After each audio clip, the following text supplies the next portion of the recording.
Hey everyone, welcome back to Rhythm Railroad. This is update number 41 of my HO scale layout. So since the last update, which was back in December, a lot has happened, but it's all a bunch of small improvements and little progress here and there. So kind of like dribs and drabs of progress. And that's why I haven't posted anything really. I mean, I have made small videos here and there, and I attempted to make an update video last month, but that didn't work out to be very good, so I kind of just ditched that. So I'm going to make an attempt now to get you guys up to speed as to like what I've been doing in the last several months now. So let's start with the map. Everything has changed drastically with my track plan. So here's the dispatcher panel. Some things may look familiar, some things not so much from past videos. But the reason I changed the track plan was because I was having a little bit of, I was a little frustrated with the fact that when people came down here to do an operating session, they were a little bit confused as to, why things kind of like flowed the way they did. So if you remember previously, the track plan was, there were two railroads. One was basically like a single main with sidings that went all the way up. That was like the CP line. And then there was a CSX line that was a double main that connected at what was considered Gate Junction right here. And that was cool. And that actually represented a place in Schenectady. But I decided to go back to my original track plan, which was more linear, and avoid that double railroad scenario, only because I just found that it was confusing for the operators here during sessions. So let me just kind of like briefly take you through this, and I'm going to try to make a segment of this video that includes the actual real life map in the area that I'm trying to cover. Although it's not really like 100% prototypical, and I did take a bunch of liberties to make this work according to, the way my layout is set up. But I'll just kind of walk you through it anyway. So the lowest point is going to be the south of the railroad, and you travel north, so it's a south to north railroad, like it was before. And it goes from basically as far down as New York. There's a Penn Station right here that comes out of staging. It goes southeast to Binghamton. So track 1 is split up into two Binghamton tracks here, and also track 2. So I can get 4 trains coming out of Binghamton. And then Albany is same thing. So track 3 gets 2 trains and track 4 gets 2 trains. And if I have a very long train, obviously I would just kind of use one track. Like the one that's sitting right here, this is a very long cement train.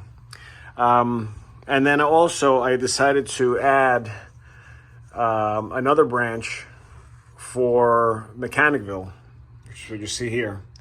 And Mechanicville is kind of like east of Mohawk Yard. So the way it works is once you bring your trains down to the Albany area, quote unquote, you can take that around to the new staging yard, which is here. It's 4 tracks, and that's considered Mechanicville. Now, the only thing that's not prototypical about that is that Mechanicville, that line kind of dumps into the main line, kind of like up here somewhere by Bolton Spa. But in my railroad, because it was the only way to connect it, it goes into the yard for a split second before it comes out, and then eventually goes north. So, you'll see that on the map when I show you later, if I do include that chart. So everything south travels north, obviously, this way. I consider this my outbound track and this my inbound track, although now with the new Mechanicville branch, I am taking trains down this way if I'm taking them into Mechanicville. So they're actually going against traffic for a split second on the outbound track to get around and over. And you can see that on the video here, on the camera rather. This new spline that you see here kind of like flying over the track 4. That's the Mechanicville branch that goes around and it connects all the way back there into the new staging, and then goes around and back up and eventually ends up right over here before it connects into the yard. So let's go back to the map so I can show you what else is happening there. So once you get out of staging and all that stuff that I explained, this used to be the old Gate Junction, which was right here. So what I did is, instead of making that a place where you could jump into another railroad, I just basically made it a single track that just continues north. Now, the old CSX line is actually this here. So this used to be on the old map, kind of like right in here. So what I did is I basically just made it smaller and I moved it down and I connected it to here. Now, the way I ended up doing that, I will explain as I walk you around the railroad and the layout. But just know that now there's no longer a junction point here. It's just basically you're traveling north once you get past this point. And then the new yard lead, which you might have seen videos on this new yard lead that I've been working on to go into Mohawk, is right here. But you can continue into what I consider North Schenectady. So this would be South Schenectady, this would be North Schenectady. And that's a big chunk of the railroad right there. And that takes you into double main territory, because obviously I didn't pull a track up, I just changed the way it flows throughout the layout.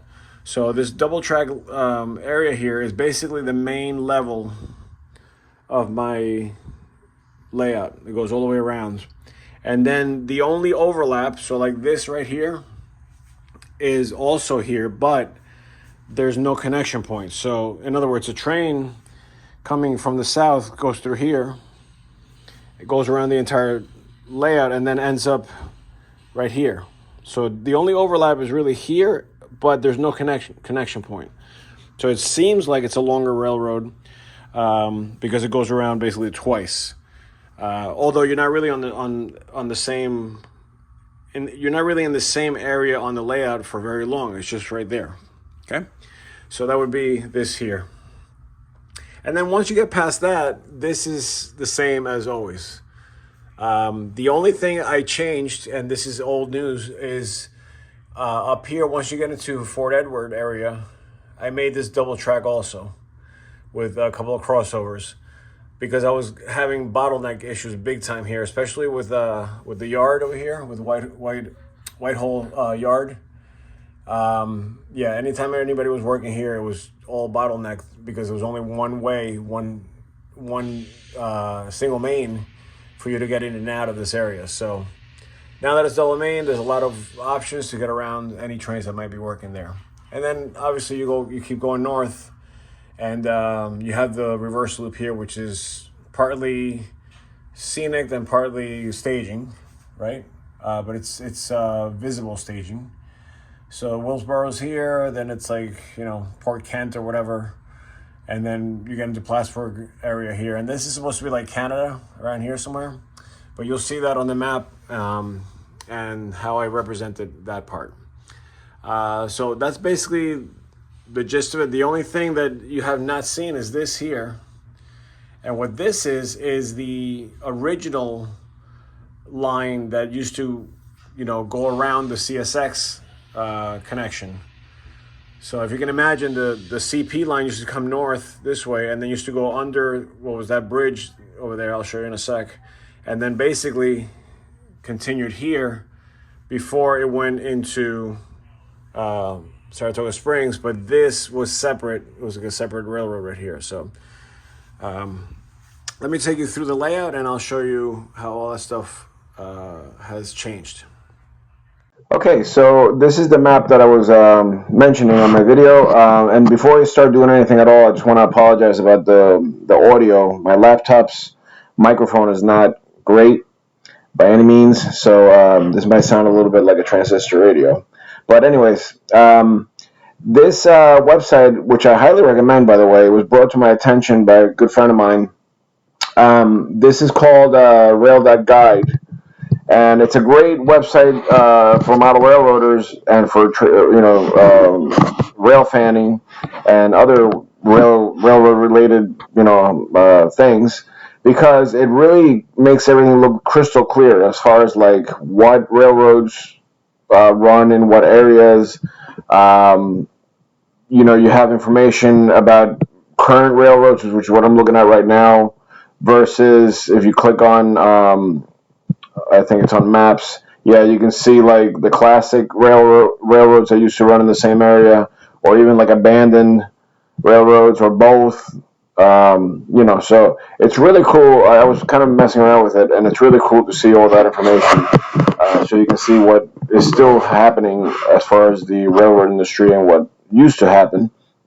But also another great feature is that as you zoom in to a certain area, you obviously start to see more and more information about the area. But what's really neat is that this also includes mileposts or control points and things like that, plus railroad specific names that are very useful. In fact, this is why I wanted this kind of app to begin with, or this kind of website, because I was looking for the mileposts. So you can see here it's 73, milepost 73, milepost 74 is up here somewhere, and so on and so forth. And it's just really easy to navigate. And the other cool thing is that as you get even closer, it automatically goes into a GPS mode or satellite mode, so you can see the actual surroundings of that area that you're looking to model. So let's say you wanted to model this yard here, you know that there's water right here to the left, and there's this structure's here, or whatever. Like if you really want to get prototypical of that, it's really neat. So highly recommend it. But let me just show you what's going on. So the railroads that I'm dealing with on my layout are basically CP, NS, and CSX. So just going back to the area that I'm modeling so I can show you what that's all about. So basically, I'm modeling Schenectady as like the central part of the layout, or like the beginning of the layout is really Schenectady. Although I have things happening south of that. But what's visible in the layout really is from Schenectady all the way up to Plattsburgh up here, and a little bit of Canada, which I'm going to explain in a sec. But you can see that the CP line is highlighted in red versus the NS line, which is black, versus the CSX line, which is this blue-green kind of thing. So the lower staging, which I was talking about on the video, basically represents all the points south of Schenectady. So, for example, the Amtrak is coming out of New York, and I'm it's really running on the east side of the Hudson up to Albany, and then cutting across. So that's why you see it pop out on my layout, right after that tunnel, which is where Schenectady starts. But also, I mentioned trains coming out of Albany, which would be the CSX line from this end. And I could also, cheat it a little bit if I'm not trying to be super prototypical, but there's also CP lines that run out of Albany that, hook up here. But then the other thing was Binghamton. Binghamton is southwest, and I know I said southeast on the video originally, but yeah, so basically down here is where Binghamton starts, and any train coming out of here follows this track or this line over, past Oneonta and all that stuff into Schenectady and hooks up right here. Now, obviously, I'm running every type of locomotive as leased power or whatever, borrowed power, into the CP line that goes all the way up to Plattsburgh. But at least you know that these trains are here for a reason. So the only other thing that I wanted to show you was the Mechanicville connection. And as you can see here to the east, even though the yard is the Mechanicville location on my layout is connected to Mohawk Yard, You can see that Mechanicville runs kind of like west over here, and then there's a Y right here that allows you to go either north or south on the CP line. So this is the connection that I'm trying to make. So theoretically, I'm only running trains going north. So I would only be running trains at this point. But what I'm going to do is kind of, like I said, I'm going to kind of fake it and pretend like those trains are really spitting out just north of the river, of Mohawk River, right here where Mohawk Yard is. So if you can imagine that track coming through here and then kind of like turning and hooking up right here, that's where the connection point would be, and then obviously you would go into the main line and head north from there. But with that said, the other part of the Mechanicville, line that I added is that I wanted to make it look like any trains going to Mechanicville would actually go past that Y that I showed you up here, right? They would continue south past the yard and past Schenectady, past everything, and then down into staging. And here's the connection for the staging. That would be this line here for CSX that would then run southeast down to, I'll show you right here, to Albany. And then if you can imagine the lower staging spline that I added being this, partly this, but also this part that runs north back up to Mechanicville.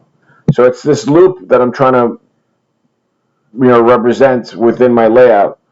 And then obviously once you would get up to Mechanicville, that would be the staging that I just added, and you would be back into, the CP line. So that's how I came up with that whole thing, and that wasn't like super planned. I just got lucky with it. It's funny. One of my buddies that come over here to run trains always says I tend to fall on my ass a little bit with just getting lucky with that kind of stuff. But obviously, I'm still taking many freedoms here, many liberties with prototypical things, but I'm not interested in making it super prototypical. I just want to get a feel of the area and how things are working out. So then obviously once you get, once all the trains are north of Schenectady, then that's when you get, past the yard and past, what I consider North Schenectady, and then also, once you get up here into the Ballston Lake, this is Ballston Spa, which I pointed out before. And then from that point on, it's basically all, the same. Now, I did want to show you what happens over at Fort Edward, because this is the other part that I'm trying to get a feel for up in Fort Edward. Let me just zoom out a little bit so it's easier for me to locate. Here it is. So as you can see, the line continues north here, but once it gets to Fort Edward, you have this branch line that goes into Glens Falls. It's just a little short line that just terminates right here at there's waterfalls here. But this is where Finch Paper and Lehigh Cement are, in this general area here. If I can zoom in a little bit, I could probably show you via the satellite how that looks. But yeah, so those are the big industries that are in this area. And again, they're not exactly situated on my layout the way this is. Like Finch Paper is basically all of this whole thing here, but I have it spread out throughout. Throughout the you can see right there, Finch Paper. I have it spread out throughout the layout, and then Lehigh Cement is I think it's over here.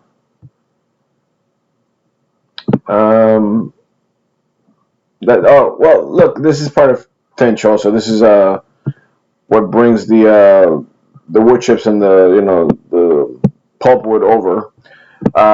And then I think this is the chemicals that provide chemicals to Finch Paper as well. But I'm looking for the cement plant. Where are the elevators? I think it's here.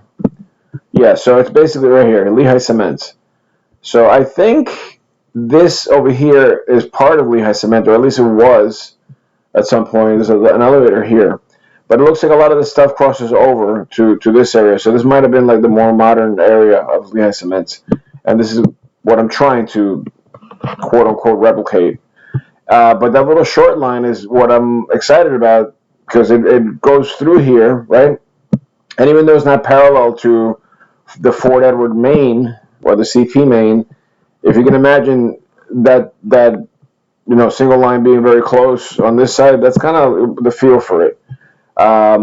And now, Fort Edward has its own yard over here, but I'm not modeling that. What I'm modeling is the Whitehall yard, which is just north of Fort Edward, along with Whitehall, the area. So we'll just go north here. So Whitehall is located right at the split for the line that goes to Vermont.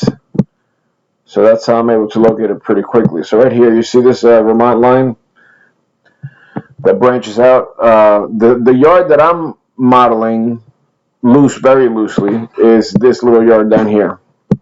It's not called Whitehall Yard. I thought it was, but apparently it's not. I don't even know what it's called. It looks like it's part of the Vermont line. Maybe, I don't know, but I don't see a name on it. So it is red, so I'm assuming it's still, CP territory. But whatever. This is the yard I'm kind of, modeling before it gets into Whitehall, just north of that, and that would be the actual town right here. So if I can just zoom in here, you'll see that Whitehall is more of a it's got a little bit more of like a town look. It's hard to see with this little, blurry here, but at least it has more buildings around it and homes and things like that. Obviously, mine looks a little bit more busy, more, kind of like a main street on a town, but you get the feel for it. So, and when I do model the Whitehall station, it's a really small station actually. So that'll be easy to kind of squeeze in anywhere. So I'm not sure where I'm going to stick it, but it'll be somewhere along the spots that I showed you on the video. All right, so there's the station right there. It's just like one little building. I think it's this one here, if I'm not mistaken. But yeah, it's quite tiny. Anyways, yeah. So then once you get past Whitehall, then everything kind of gets compressed into what would be Ticonderoga in the in the helix. And Ticonderoga is, I'll show you in just a minute. If you're not familiar with it, it's very isolated from anything around it. It's got a few houses here and there, but it's a very open kind of area. So that's why I decided to move it, because it looks really nothing like what it used to be on my layout, if I can find it. But anyway, so then we'll just continue, and that's where you end up in Plattsburgh. All right, so this is basically the beginning of the layout, meaning like the stage starts here. Obviously, you can see the train coming through the tunnel, and before that, you can see the staging down there. But eventually, that'll be completely covered, and the only thing you'll see is this little opening here before it enters the actual layout. So what I consider this area here is South Schenectady, right? And I know Schenectady doesn't have these huge buildings, but this is the best I could do to create some kind of more developed area. And so trains going north are on this track. This is the outbound track, and trains coming south are on this track into staging. And like I said, if I am running trains into Mechanicville, I will run them against traffic this way. But the signal is set up to allow for that, and I have a signal down there to stop trains from coming north while this hooks on to the Mechanicville branch. I might as well show you that. So basically, this is the point where everything kind of breaks. So you can see the turnout on the right side is for Penn Station right here. And I did put a flying, kind of like a floating signal for Penn Station here. And it's temporary, obviously, and one that back there. I'll tell you more about that later, but I had to kind of like reconfigure it so that it's visible on this camera here. You know, these cameras aren't great. They're kind of inexpensive, so they don't pick up color very well. So I had to use flashing signals to be able to, you know, see it on the camera on the screen, because like I said, all this is going to be covered and you're not going to be able to see this from standing here. And then in the back for this signal here, you can see that there's another break or another junction here. And the track to the left is the new spline that I added that goes around the back. It goes into the staging that was already there, but now it's up against the wall and you can see it flies over. Once it gets close to the track, what I did is I added just the wood section so that I can actually have room to get trains underneath. And obviously it continues that way before it connects. Right where that camera is back there, that's where it kind of like loops around, and then it connects into the lower staging or the new staging. It comes around, it goes around the entire peninsula and comes out of this area here on the right. And like I said before, up into the yard. So, you know, what I consider this to be is just one-way traffic. I'm not going to run trains the other way, at least not yet. So I just put these little signals here temporarily, these little dwarfs, just to kind of allow for the operator to stop here before the yard master can give you permission to get, you know, past, because you really only interrupt the yard from this point to the exit point right here. So that's all really that's happening to get through there. So, you know, when the yard is not too busy, trains can flow through there. So going back to this point, so once you start heading north, this is South Schenectady. This is the point where I made the change with the track plan. So originally this wasn't here at all. This whole spline and scenery, all that stuff was not here. The train used to go this way. The CP line used to go this way and used to go underneath what used to be the old CSX line right here. And then it used to go from here all the way through, hugging the corner here, or the wall. And it used to go north from there. And then these two tracks on the left side were the CSX line that were just a loop around the entire basement. Now what's going on is that I've made that track into an industrial track. So basically the main line is actually on the left here. And I know it's not prototypical to have a diverging, you know, situation for the main line, but it's all I could fit in there. I was not about to rip everything up. And the spline only actually goes up to here. This is all foam, pink foam here. So I didn't want to move the whole track over. It would have been a little bit of a headache. So that was the easiest solution, you know, and it's fine. So anyways, the industrial track, which is now this here, dips under. And now what I did is I added a turnout here for that customer, whatever that's going to be. And then I continued the regular, you know, track that was there before around the corner here. But then I added a turnout here. And I did shift this track a little bit so I can get two tracks in here, right? Because there used to be only 3 tracks here. Now there's 4. But this creates a runaround, nice long runaround here. And the reason for that is because you need to service this customer as well. So this is in the opposite direction. So you have to do a little runaround. And so this becomes a kind of a cool little situation for switching, almost like a little puzzle. And I've switched this a couple of times, and it takes me a good, 40 minutes, half hour to 40 minutes to kind of do all this the right way. So that's exciting to have another job available while the main line is not interrupted at all. What was here before was this turnout was actually here.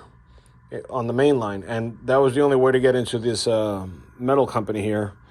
So now obviously I moved it out of the way. I reconnected this, and what I did is I brought the main line into the old track number 1 for CSX. So this used to be track 1, track 2.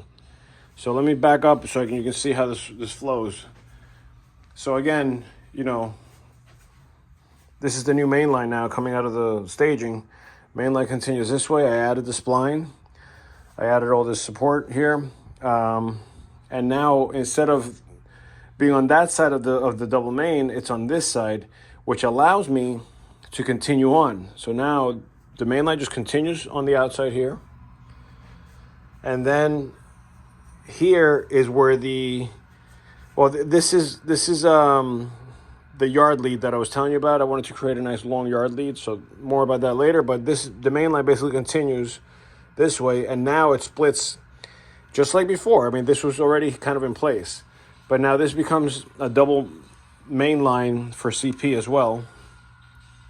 And obviously that goes all the way around the entire basement before. So I'll kind of walk you through a little bit. So that line continues this way past the Mohawk Yard. Right, these two lines here, that's the main. They go over the secondary yard here, come around. Here's the bridge. So they go over the bridge. And then at this point, it becomes a single track one more time. And now you're on track 1, the old track 1 of CSX, but you can see now we're in a different place, right? So now this track is in between the industrial tracks and the track we were just on before. This is the overlap, right? And then now you can continue north this way.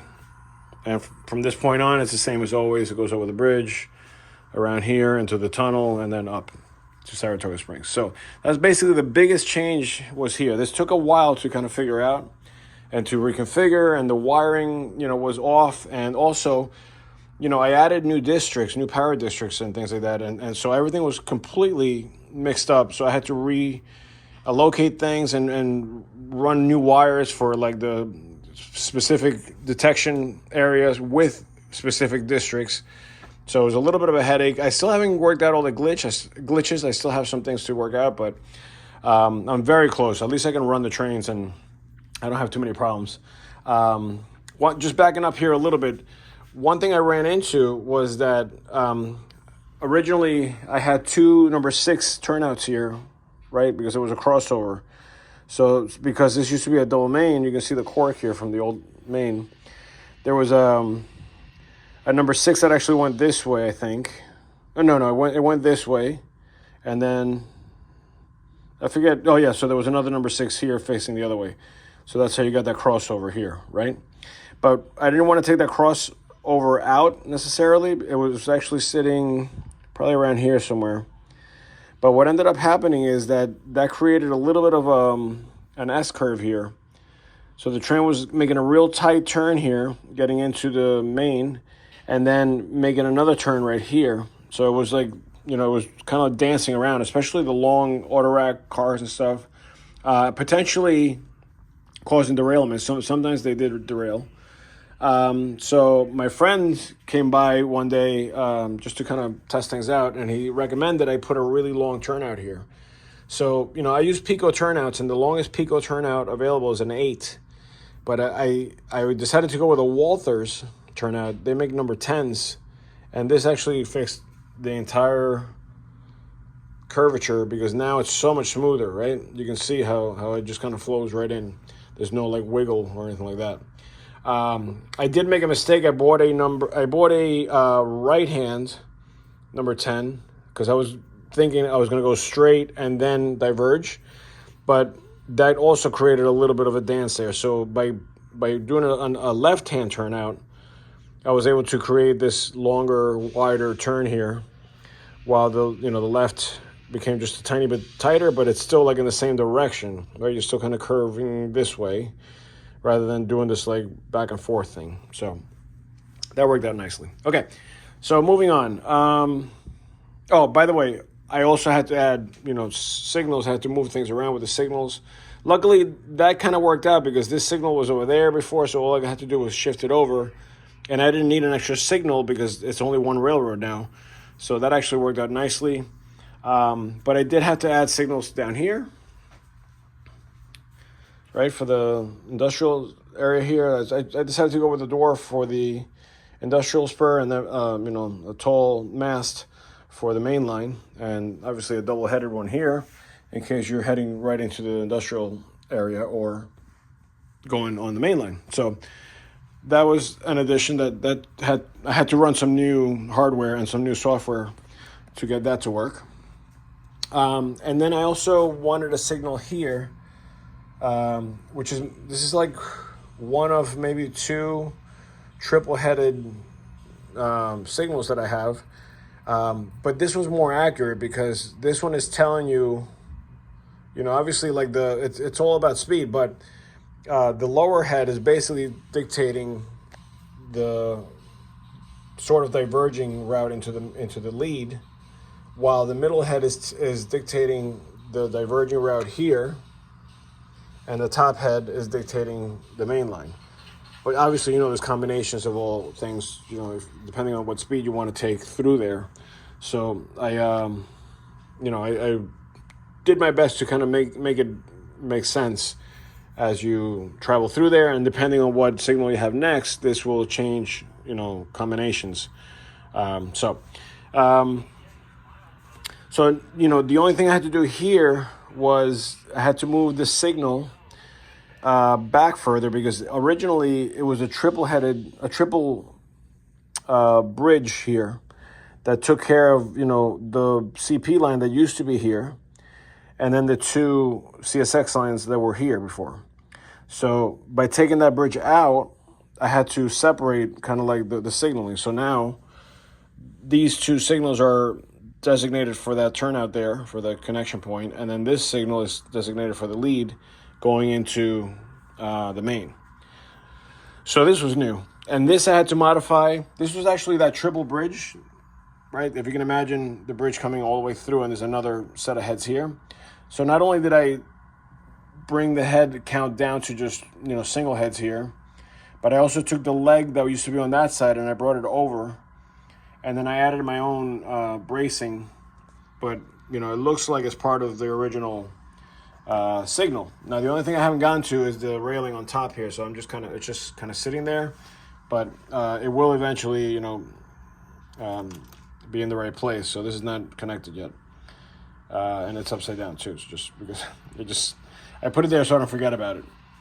And then with that said, I had to kind of, this was what was left of that triple bridge, and some other finagling that I did to make it, 3 tiers high, with a ladder and whatever. And I also added a long ladder on this side, which was the original ladder that was on that 3-headed bridge, along with some, some extra styrene parts that I had and whatever. The only thing I don't like is that I had to wrap the wires around here, but, you can barely tell.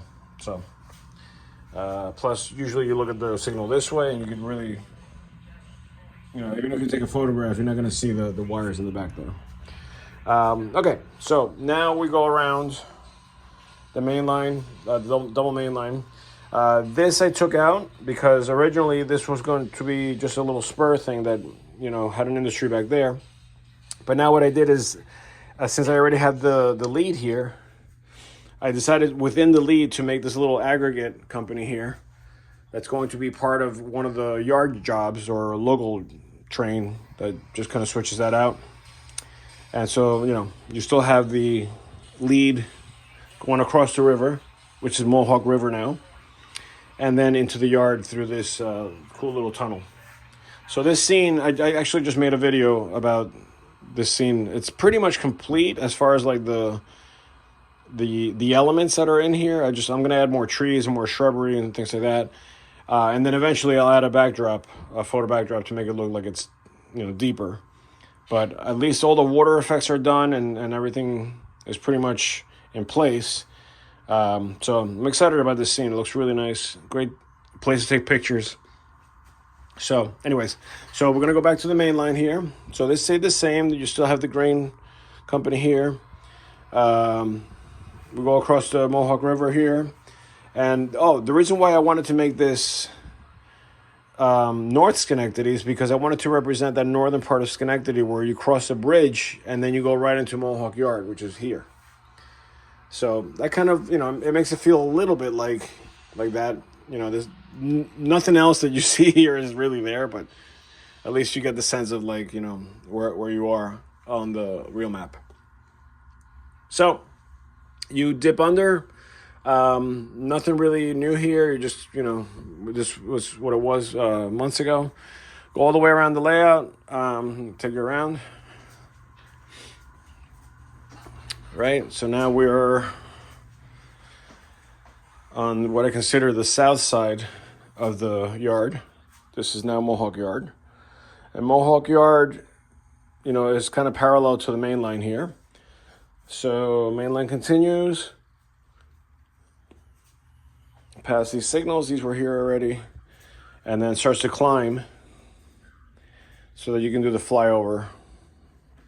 And nothing really has changed as far as scenery, I'm still kind of working on all this stuff. And then now we're on the section where I showed you before, where you go here into the second track. And now the second track continues north over the grade crossing here. Goes over the last bridge here, which is the tallest one. And then now this is like the Ballston Spa area. And you continue through that grade crossing, past the signal, into the tunnel. And again, nothing new here. And now we are in this scene, which is your Saratoga Springs. It looks nothing like this, by the way. But it does look like, the station does look like this. So this is the only sort of prototypical thing in Saratoga Springs that I was able to achieve. But going back to this scene, I'm really enjoying how this is coming out, especially the lake area here. And I was finally able to add a little fishing pole for this fine shirtless gentleman that's enjoying his fishing while the train comes through. I added a little more shrubbery and trees and things like that there, just to kind of fill up, to make it kind of flow a little more. But my plan is to add more of these pines with the white, kind of grayish bark, kind of like what I did here. But I want to make a bunch of them over here in front of these so that it looks like it's part of that. So I'm going to try to match those as much as possible. Not easy to do, but I'll give it my best shot. And, I also have to figure out how I'm going to make this backdrop kind of flow into that one. I doubt this is going to stay here. I'm probably going to move that somewhere else or not use it at all. But it's too dramatic of a change from these pine trees to like that. So, I don't know. I got to figure that out. I might not even, I'm kind of married to this now because of the way I'm making the trees around and stuff. But so this will probably stay. I'm just not sure how I'm going to transition here yet. All right, so moving on, this is all the same. Nothing has changed here. The only thing I added here was the little photographer. Little rail fan guy taking pictures of the trains coming through. And then we continue north. Nothing changed here. This fell over. All right, so now we're getting into Fort Edward. This is where there's going to be a lot of action because Fort Edward was the area that I wanted to make very industrial so that you have a lot of switching opportunities and, parts of that area where there's a lot of industry. And the other thing is that I was trying to really recreate a little bit of the Glens Falls area. But because Glens Falls is a branch that comes off the main line, I had no depth to make that, work. And theoretically, I would have to come through and then just make like an island here, and I wasn't going to do that. So what I did instead is I represented Fort Edward on the outsides of the main line. So the main line is obviously the ballasted line here. So anything to that side of the main line is Glens Falls, and also on this side. Now, the two main industries in Glens Falls are Lehigh Cement, which is, I'm representing it back there in that back corner, and Finch Paper, which mainly is in this area here. So that's like the main building I consider Finch Paper. But I also have a couple of spots for Finch Paper, like here, right, for the pulpwood. This is going to be chips and so on and so forth. That's going to be the chemicals for the pulpwood. But also what I did is I added this back corner here, which is supposed to be just a station back there for Fort Edward. I added this clay slurry industry, so 2 tracks with tank cars, and I added this packaging company back here for Finch Paper. Gets 2 box cars. So there is a team track back there that allows you to access, the cement plant, and also obviously the slurry. And the reason why I made it higher is because I want to be able to see, like if you're standing here, you can still see the cars even if there's a train in front of it. So it's just easier to kind of like get an idea of where things are rather than making everything flat and then you're like kind of reaching over and stuff. So that's why I decided to go up a little bit. And the connecting track is right here off that main right here. And also I made an electronic lock for that turnout. I'll show you kind of quick how that works. Let me just disconnect the last couple of cars here so we don't derail anything. But basically this is the electronic turnout or lock. And what I did is I created just like a little, this is like a prototype thing. And it's got a key, which is kind of cool. So, when you turn on the key, it sets off a timer that doesn't turn on until like about 10 seconds. And that's a kind of you taking the lock off the mechanism or whatever. So you get the second green light for the timer. That means now you have power to be able to switch the tortoise machine over, right? So now, obviously, you see main is down and spur is up. So once I go to the spur, you'll see that this light turns on, but only once it's switched. So in other words, you can't go ahead until you see that third green light. That's kind of like the way I'm going to explain it. You have to see 3 greens for you to be able to be clear, and you only get that once it clicks over. So now you're set up for that climb before you reach the industrial park back there. And then obviously you can lock it the same way, put it back, and then you just turn it off. There's no way to make this go the other way. At least I can't figure it out right now. But it's just to get a sense of like how the real ones work, and also it adds time to the whole operation, so that if you're working that line back there, you have to deal with this. Now the cool thing, this actually worked out on its own. The cool thing about this little crossover that I already had in place is that now you can leave your train basically from here all the way through to here if you're working here, and you'll be out of the way because that crossover allows for trains to get around you.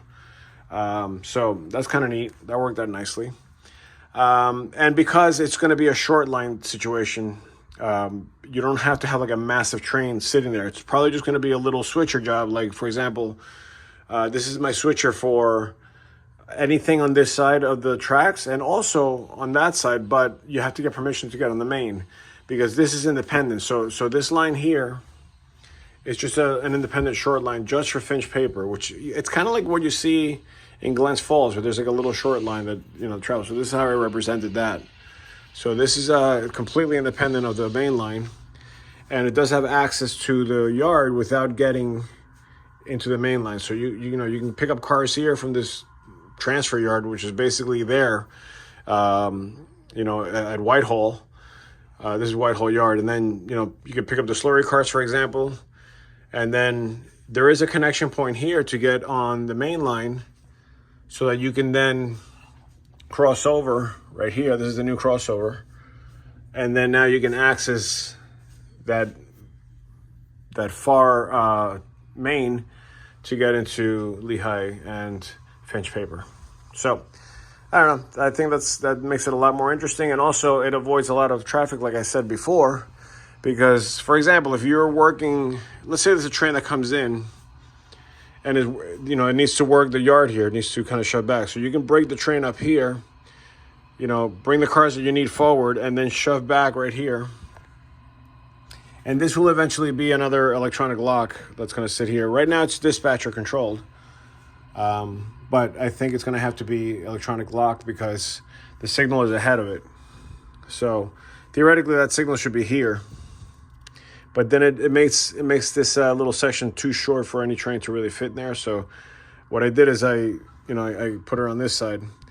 And again, if there's a train working here, you can grant some kind of track authority past the signal, and you could bring the train all the way, basically, if you have a massive train, you could bring it all the way to here without interrupting anything, right? And then the other trains could be on the other side, unless you have something working, on both tracks. I'm going to try to avoid that during sessions. But also, if you have a train that's, let's say it's only going to come out to here for the shoving moves, you can ask that train to get behind the signal so that you can take another train through the same line here and cross over, right? So get out of the way and then continue your work after that. So that's kind of cool. So yeah, all of this is new. This is all, this whole crossover thing used to be just one main line. And that's why I was causing a bottleneck right here. So I'm glad that worked out. And, the only other thing I had to figure out is because now I'm not just dealing with one track here. I'm dealing with 2 tracks, 4 turnouts, another track here for the short line. So I had to figure out how to get all that wiring across if it needed to get across, especially with the signals, because, you need an incredible amount of wires to run, especially 4-headed signals here like this, or 2-headed signals on both sides. So what I ended up doing was I got these Ethernet breakout boards that allow you to get basically 8 wires per Ethernet cable. So with those 3 right there, I was able to transfer any wiring that I needed from here to there, and vice versa. And the other cool thing is that when I open the gate up, right, this swings open like this, the wires are telescopic, right? So they actually open up like this and they stretch. So I can open the gate without having to unplug anything.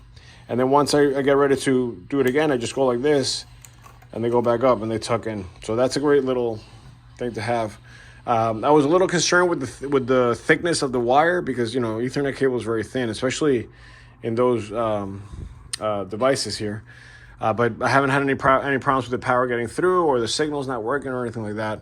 And I have it on this side as well, except this side I do have to disconnect because obviously I'm not going to open the gate and there's going to be a wire stretching around. So basically when I open the gate I have to disconnect this guy and this guy. And that's all the power for down here. And that's all it takes. And then it's so easy. Once you close the gate again, you just go bang, bang, and you're done. So that's also kind of new. All right, so we're going to continue. Nothing new here. This is Whitehall Yard. Obviously, I've been working on my car cards and trying to figure things out. So I got these little remote control holders that are perfect size and they look neat.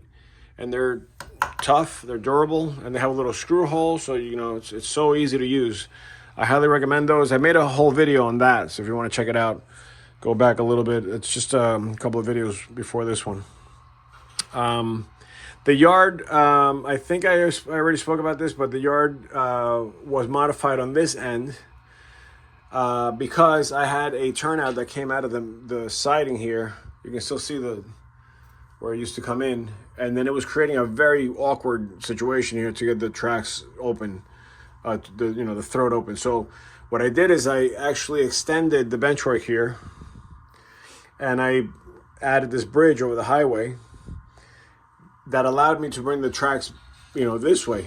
So now with the curved turnouts, it's so much smoother getting into that bridge. And the other reason why I added this bridge is because I needed a little bit of a lead that is now here and continues here. This is the yard switcher for Whitehall Yard.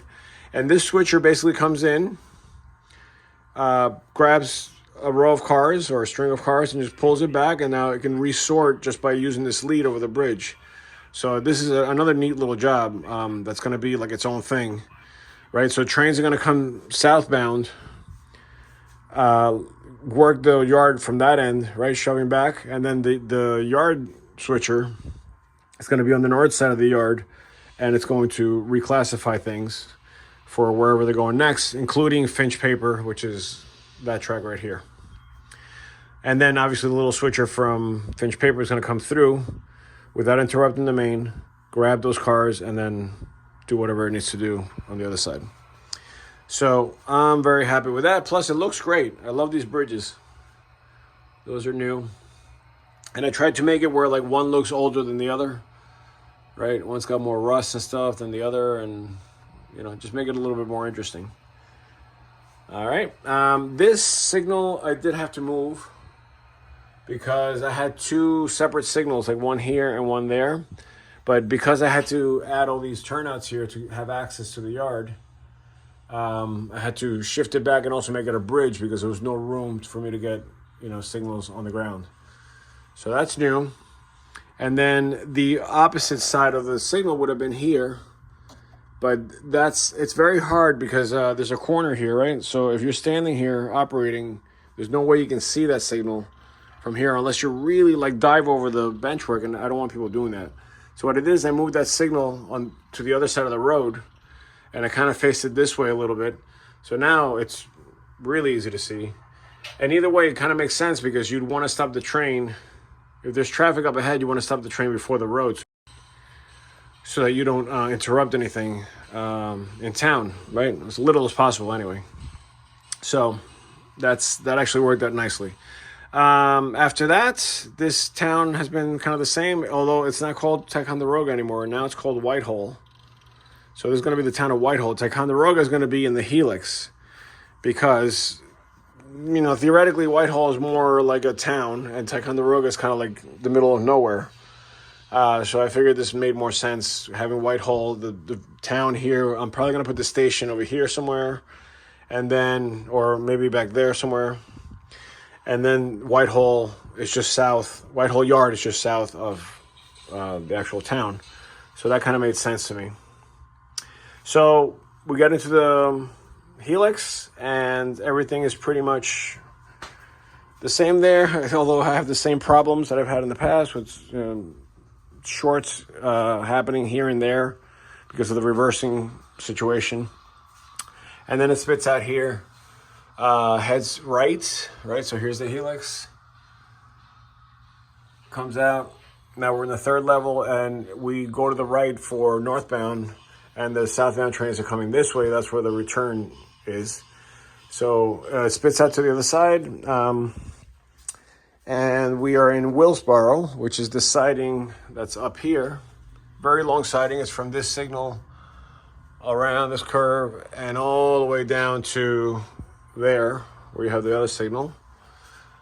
And I had a little bit of a problem with that signal because I was trying to do some, I forget what I was working on, but I had to yank on that wire a little bit, the one that controlled the signal, and I yanked it a little too hard. And it, not only did it affect this signal, but it also affected that over there. I was getting like green and red at the same time. It was like really, really weird. I couldn't figure it out. And basically what happened was that I yanked so hard in that little delicate, wire ribbon that I think the green and the yellow were both making contact with each other. So that's why they were both lighting up.